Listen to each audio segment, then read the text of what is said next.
quando ritornerei.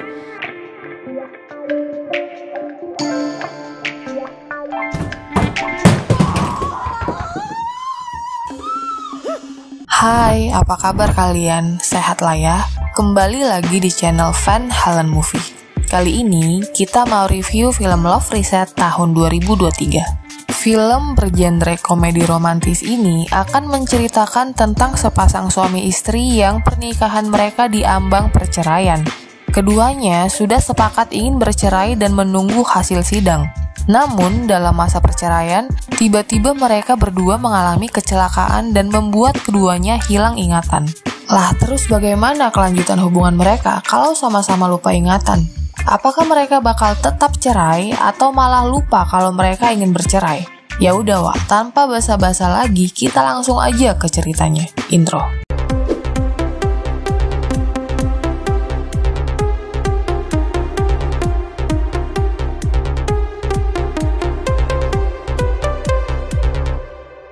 Film dibuka memperlihatkan No Jong Yeol yang sedang mabuk-mabukan bersama teman-temannya karena lagi galau berat. Dia galau karena hari ini pacarnya akan menikah dengan pria lain. Apalagi dia tahu kalau pacarnya itu menikah karena dijodohkan. Lantas dia pun sangat sedih dan tidak punya keberanian untuk melakukan apapun. Apalagi pacarnya itu dari keluarga konglomerat sementara dia hanya mahasiswa biasa dari keluarga yang biasa-biasa pula. Dia merasa sangat sedih dan hanya bisa menangis dan mabuk-mabukan aja di sini. Lalu tiba-tiba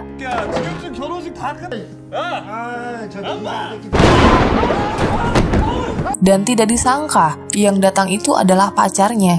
Wanita ini bernama Nara, pacarnya si Jong Yeol ini. Siapa yang gak kaget tiba-tiba Nara datang ke situ masih berpakaian pengantin.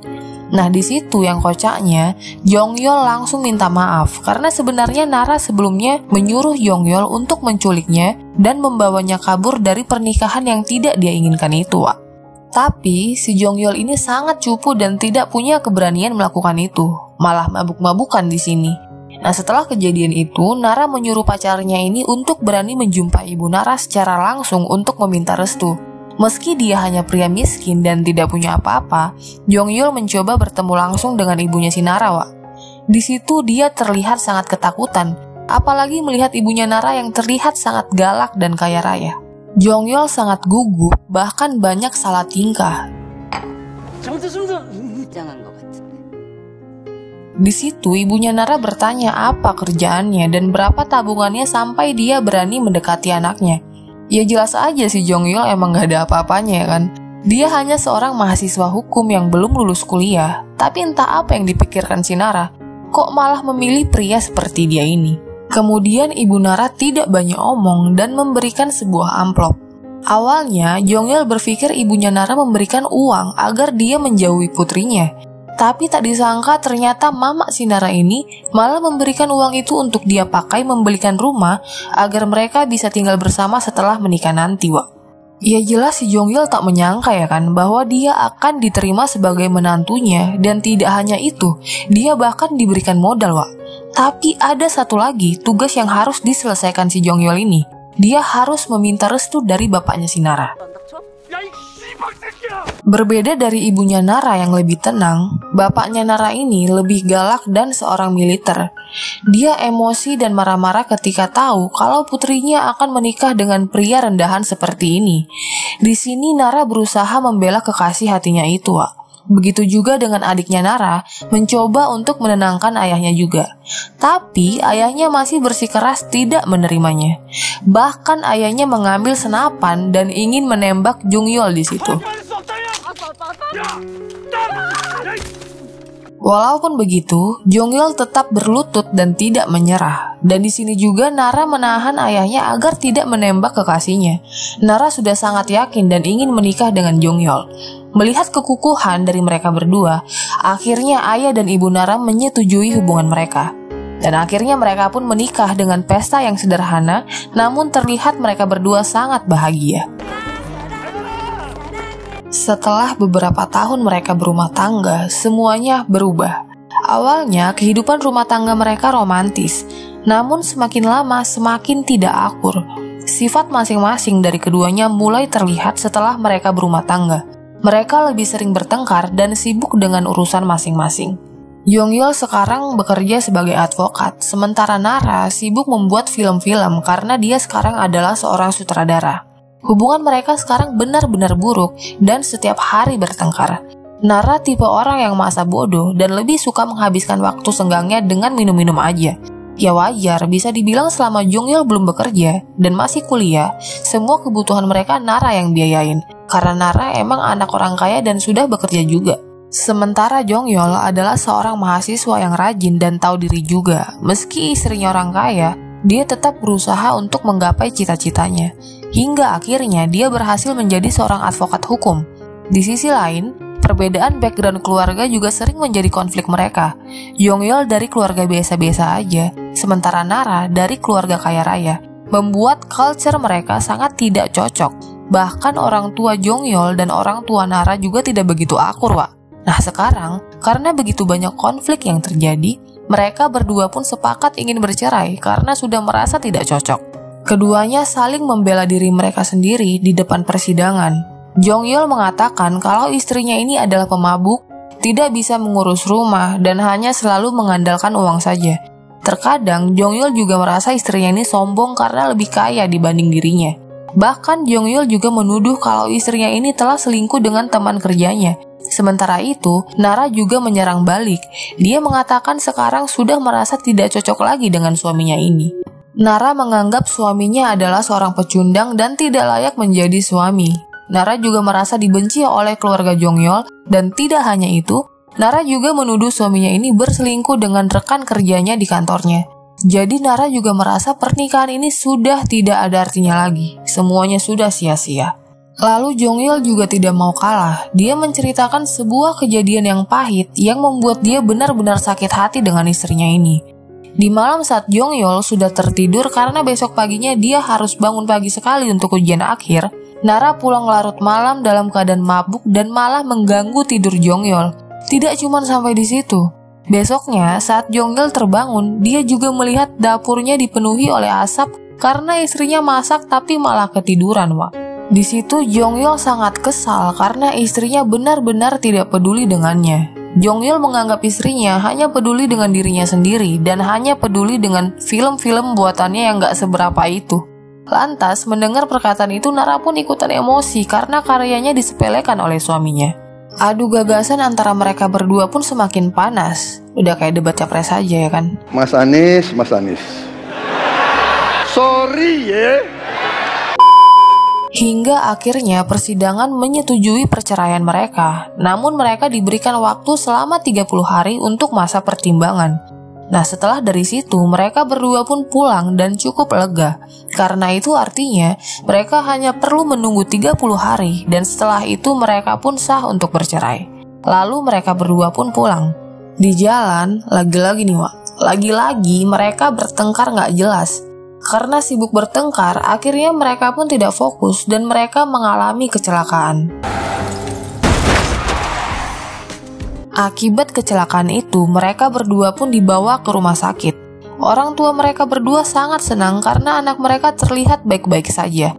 Tapi di sini kita bisa lihat mereka berdua terlihat kebingungan.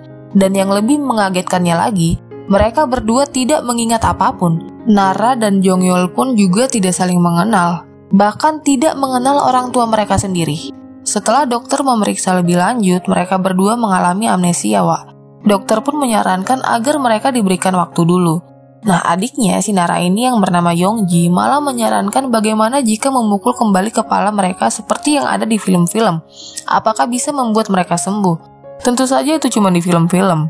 Tapi masalahnya betulan pula dilakukan mamanya si Yongjol. Pas lagi duduk-duduk di taman, kepalanya dilempar mamanya pakai batu. Iya jelas bukannya kembali ingat, tapi kepalanya jadi bocor, Wak. Setelah dari situ, mereka pun dibiarkan istirahat kembali ke ruangan. Nah, di ruangan terlihat mereka berasa sangat asing satu sama lain. Jadi kesannya kayak orang yang baru ketemu gitu lah, Wak. Di situ, Jongyol yang baru tahu kalau dia menikah dengan Nara, wanita yang sangat cantik. Nah, dia pun merasa sangat senang. Nara malah sebaliknya, dia malah merasa jijik melihat si Jongyol ini. Jadi, kok bisa lah ya dia menikah sama laki-laki freak kayak gini? Lalu di sini Yongji memberitahukan ke mereka kalau mereka berdua sebenarnya akan bercerai kurang lebih 30 hari lagi. Hal itu karena hubungan pernikahan mereka sangat hancur. Di sisi lain, dokter mengatakan kalau besok mereka sudah bisa pulang dan istirahat di rumah. Tapi dokter menyarankan agar Nara dan suaminya lebih baik tinggal di rumah mereka, bukan di rumah orang tua mereka. Hal itu bertujuan untuk membantu memicu ingatan mereka yang hilang dengan suasana rumah mereka selama ini. Setelah mendengar saran dokter, ibunya Nara menyarankan ke ibunya Jongyol untuk mengikuti kata dokter. Tapi di sini ibu Jongyol tidak setuju awalnya, karena toh juga mereka akan bercerai. Ibunya Jongyol juga takut kalau mereka nanti akan jatuh cinta lagi. Di sini ibu Jongyol mencurigai kalau ibu Nara punya niat terselubung dan gak terima masukannya. Jadi berdebatlah mama-mama yang dua ini ya kan, Wak. Lantas, Ibu Nara mengatakan kalau memang menyatukan mereka kembali serumah bisa mempercepat ingatan mereka pulih. Ya harusnya sebagai orang tua sudah sewajarnya melakukan hal itu. Lagian, kalau ingatan mereka pulih, otomatis mereka berdua tetap akan bercerai juga dan bisa melanjutkan kehidupan mereka masing-masing. Mendengar hal itu, Ibu Jongyol akhirnya setuju. Dan setelah sepakat, Ibu Nara menyuruh adiknya Nara juga tinggal bersama mereka untuk mengawasi mereka selama pemulihan. Nah, sesampainya di rumah, Ibu Nara benar-benar kaget melihat kondisi rumah yang sangat berantakan. Udah kayak kandang babi. Sebelum pergi, Ibu Nara menitip pesan ke Yongji agar selalu memperhatikan mereka berdua di sini. Dia di sini cukup memperhatikan dan melaporkan ke ibunya. Awalnya Yongji tidak mau, tapi ya mana bisa menolak. Kalau mau dia kena blacklist dari kakak nggak apa-apa. Ya mau nggak mau akhirnya Yongji pun menurut saja. Kemudian ibunya pun pergi dari situ. Setelah dari situ, mereka pun lanjut membersihkan rumah bersama-sama. Di sini, meski Nara lupa ingatan, tapi sifat juteknya masih tidak berubah. Begitu juga dengan Jongyol yang sifatnya cupu.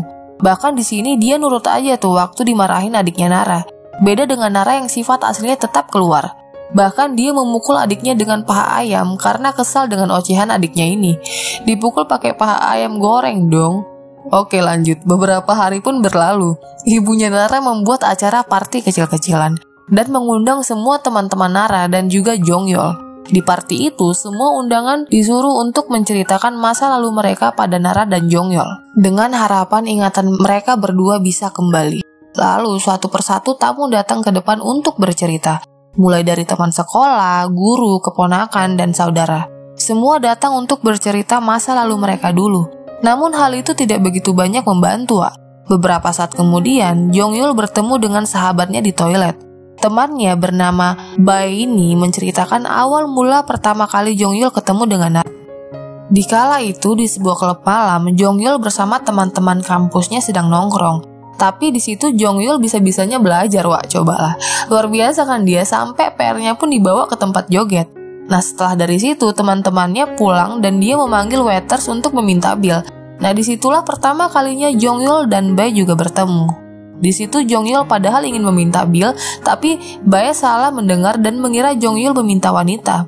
Lantas dengan cepat si Bae langsung menarik seorang wanita yang sedang lewat, dan wanita itu adalah Nara.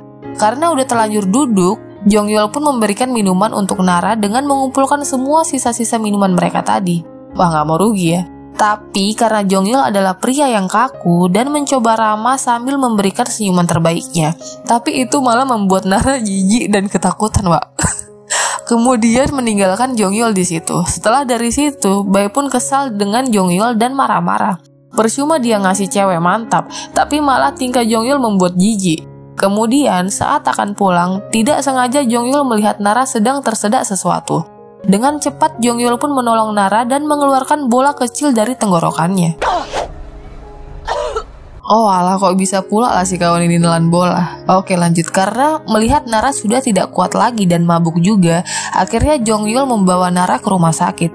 Tapi yang lebih sialnya, Nara malah suka sama dokter yang merawatnya dan berpacaran dengan dokter itu, Wak. Kok kasihan kalah ya si Jongyol ini.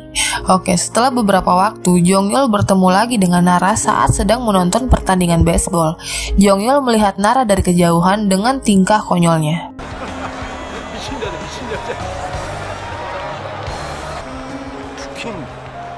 Setelah pertandingan selesai, terlihat Nara ketinggalan bus dan hari pun hujan.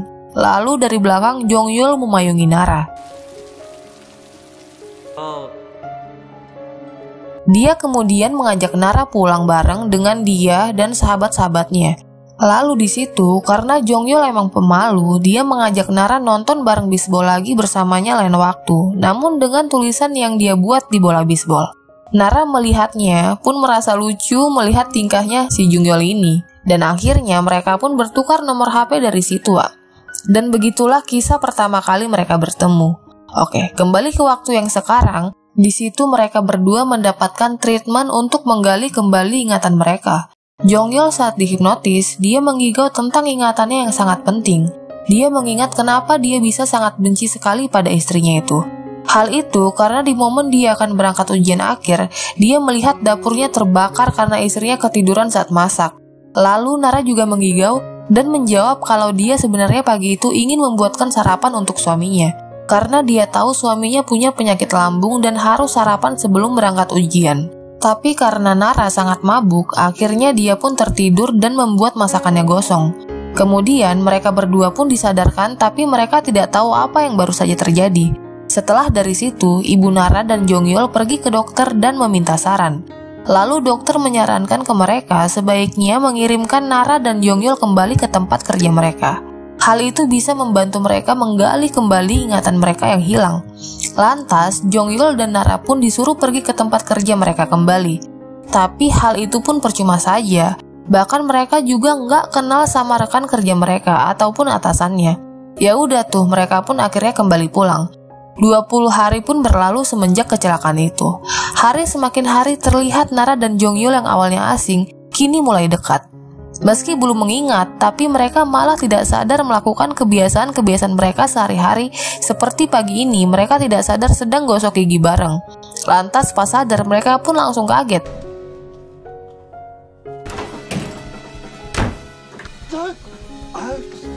Lalu setelah itu, mereka berdua menghabiskan waktu dengan membaca dan nyantai-nyantai. Saat melihat Nara makan stroberi, Jongyol merasa mengingat sesuatu. Dia seperti deja vu karena melihat Nara makan stroberi. Lalu Jongyol memberitahukan hal itu ke dokternya. Si dokter merasa itu adalah sebuah kemajuan. Jadi dokter menyarankan mereka harus lebih sering menghabiskan waktu berdua untuk memicu kembali ingatan mereka. Mendengar saran si dokter tadi, Jongyol ngechat Nara dan mencoba mengajaknya untuk berkencan besok. Awalnya Jongyol ragu bakal diterima, tapi tak disangka Nara beneran mau pergi kencan dengannya besok. Singkat cerita, esok paginya Nara pun berdandan dan pergi keluar duluan agar tidak ketahuan adiknya kalau mereka akan kencan hari ini. Begitu juga dengan Jongyol, dia berpura-pura ingin membuang sampah. Ya meski agak aneh aja, buang sampah harus rapi ini ya kan, Wak? Tapi ya udah, adiknya si Nara ini percaya aja. Nara dan Jongyol pergi ke tempat-tempat yang dulu mereka sering datangin. Mereka menghabiskan waktu bersama, makan siang bersama, hingga dinner yang romantis. Dan terlihat keduanya di sini seperti mulai saling jatuh cinta lagi. Setelah dinner, mereka pun berjalan bersama di tengah hujan. Lalu di situ payungnya Nara tidak sengaja terlepas. Dan dengan spontan, Jongyol memberikan payung miliknya pada Nara. Namun saat memberikan payung itu, Nara seperti melihat Jongyol saat dulu mereka pertama ketemu. Kilasan itu membuat Nara tiba-tiba mencium Jongyol. Pas sadar, dia malah menampar Jongyol. Dia minta maaf karena apa yang dia lakukan barusan. Dia melakukan itu tadi karena ada sebuah ingatan yang terlintas di pikirannya. Setelah dari situ, Nara meminta maaf dan mengajak Jongyol untuk ke bar dulu sebelum pulang. Mereka pergi ke barnya si Bae, teman Jongyol tadi. Tak lama kemudian, teman-temannya Nara datang untuk bergabung juga, Wak. Mereka pun mengobrol-ngobrol santai tentang cerita-cerita mereka bersama dulu. Lalu teman-temannya menyuruh Jongyol dan Nara untuk bernostalgia dengan melakukan yang mereka dulu suka lakukan, yaitu love shot. Lantas karena sudah mabuk, keduanya malah tidak peduli lagi dan berciuman sepuasnya di sudut bar. Keesokan paginya, Yongji memberitahukan ibunya kalau Jongyol dan Nara tidak pulang dan nggak tahu entah kemana. Ibunya pun kaget mendengar hal itu. Tak berapa lama kemudian, ternyata Nara dan Jongyol pun pulang. Namun biar tidak terlalu dicurigai adiknya Nara, mereka membawa teman-teman mereka ke rumah juga. Ya udah tuh, dengan menghiraukan adiknya Nara, mereka lanjut minum dan santai-santai di rumah seperti tidak terjadi apa-apa. Akhirnya adiknya Nara pun mengatakan ke ibunya kalau semuanya baik-baik saja. Dan singkat cerita, setelah teman-temannya pulang, mereka pun lanjut bersih-bersih rumah. Nah kebetulan adiknya Nara juga sedang pergi. Melihat kesempatan emas itu, Jongyol dan Nara pun tidak tahan lagi dan akhirnya beradu kulit di kamar. Tapi tak disangka, adiknya Nara ternyata pulang dan tidak sengaja melihat kelakuan mereka berdua, Wak. Dengan cepat, adiknya Nara menelpon ibunya dan melaporkan hal itu. Jongyol pun mencoba menghentikan adiknya, tapi dia malah terjatuh dan kepalanya terhantam cukup keras ke lantai dan tidak sadarkan diri. Nah, setelah dari situ, Jongyol pun dilarikan ke rumah sakit. Ketika sadar, Jongyol hanya melamun dan terdiam. Tatapannya begitu kosong saat teman-temannya mengajaknya bicara. Karena baik-baik saja, mereka pun kemudian pulang. Namun ibunya Nara sekarang terpaksa harus membawa Nara pulang karena laporan adiknya Nara tadi pada ibunya. Meski Nara tidak mau, tapi ibunya memaksa Nara. Ibunya mengatakan Nara akan dikirim ke luar negeri untuk melanjutkan pendidikan di sana. Di malam harinya, Nara menemui Jongyol. Sepertinya Nara menyadari kalau ada yang aneh dari Jongyol. Dan ternyata ingatan Jongyol telah kembali. Itu makanya tadi saat ibunya Nara membawanya, Jongyol hanya diam saja. Menyadari ingatan Jongyol yang telah kembali, itu makanya tatapan Jongyol sepertinya menyimpan kebencian. Nara pun tidak punya pilihan, dan di hari ke-30, persidangan pun mengeluarkan keputusan perceraian mereka.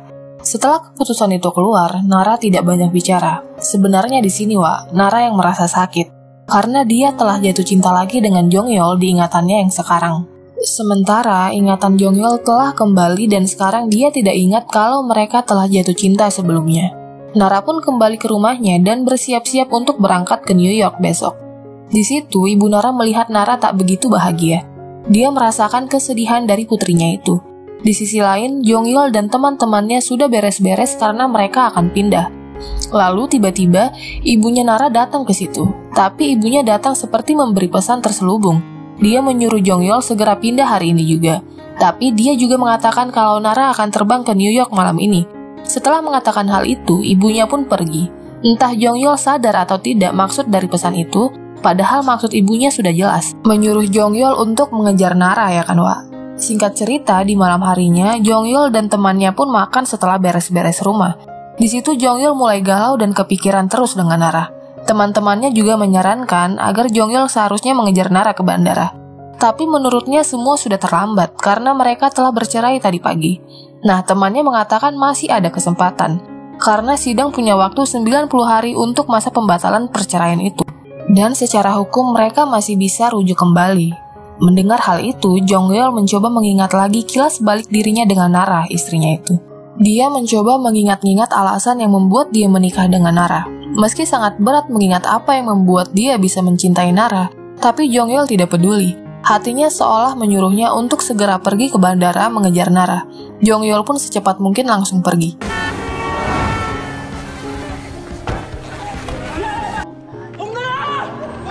Untung Jongyol masih sempat mengejar Nara. Wah, ini sih kayak di film-film pasti ya kan, Wak? Mengejar kekasih hatinya ke bandara sebelum pergi.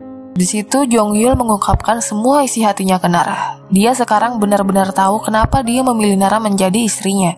Karena dia mencintai Nara dengan segala kekurangannya. Meski ingatan Jongyol telah kembali, tapi dia tetap yakin kalau dia masih mencintai Nara. Dan Jongyol tidak mau Nara pergi begitu saja. Dia juga ingin Nara mengingat kembali semua ingatannya yang hilang dan menemukan alasan yang sama juga seperti dirinya. Namun tiba-tiba, setelah ngomong panjang lebar kayak gitu, rupanya Nara pakai headset dari tadi, Wak. Ya udah tuh, sambil melihat contekannya lagi, Jongyol mencoba mengulang semua perkataannya. Tapi Nara mengatakan tidak perlu, lalu dia pun pergi dari situ. Teman-temannya pun menenangkan Jongyol yang telah kalah itu. Lalu kesialan pun bertambah karena mobil mereka ternyata ditilang karena parkir sembarangan. Kemudian saat teman-temannya pergi, tiba-tiba Nara memanggil Jongyol. Nara mengatakan dia tidak jadi pergi karena masih ada waktu masa melaporkan 90 hari. Tapi bukan itu alasan utamanya. Dia merasa kalau dia pergi semuanya belum selesai. Jongyol bercerai dengan Nara sekarang karena telah mengingat semua kenangan buruk mereka. Sementara itu tidak adil, karena Nara sekarang hanya mengingat kenangan baik bersama Jongyol. Jadi dia memutuskan untuk menunggu sampai 90 hari sambil mencoba mendapatkan ingatannya kembali. Dan Jongyol harus ada untuk membantunya. Mendengar hal itu, Jongyol pun benar-benar senang dan yakin akan berusaha mengembalikan ingatan Nara, tapi tidak akan berpisah dengannya. dan film pun selesai. Wah, gimana? Seru ya ceritanya, happy ending gitu. Jadi film Love Reset ini wajib kalian tonton langsung juga sih kalau pengen ngelihat kelucuan mereka berdua. Ceritanya juga menarik. Bagaimana sepasang kekasih bisa mencoba mengembalikan ingatan mereka dengan kekuatan cinta. Keren ya quote-nya kali ini. Ya udah, sekian dulu cerita dari film Love Reset tahun 2023. Sampai jumpa di video selanjutnya. Bye.